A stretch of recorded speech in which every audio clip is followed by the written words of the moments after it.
Yeah. I love your question. You said at this moment, and that's why. Because we need it today more than ever. I just feel like we're in this really, really difficult time, right? Where the world is tumultuous. It's kind of a VUCA world, right? Volatile, uncertain, complex, ambiguous.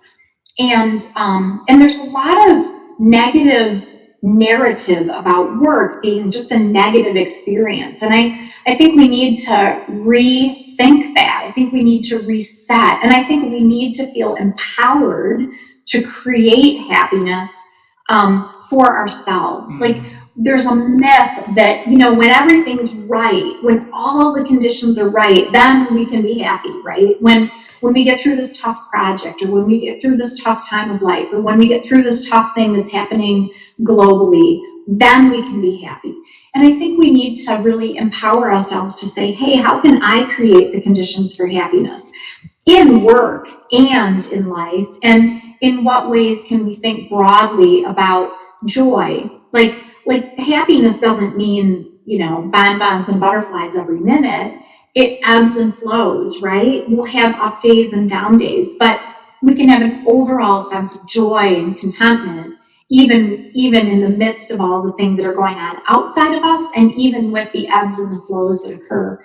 And so that was for me why I wrote the book, is like, oh my gosh, we've got a lot of people who are dissatisfied with their work experience right now. We've got a lot of people who are struggling.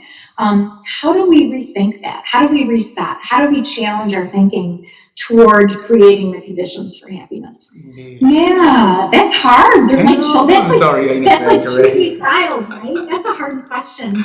I think probably there's a chapter on purpose that I really like, and I think sometimes we look at purpose and it's pressure, right? Like, oh, what's my purpose? Oh my gosh, like all I'm doing is trying to get from one day to the next, right? Like I don't want all that pressure.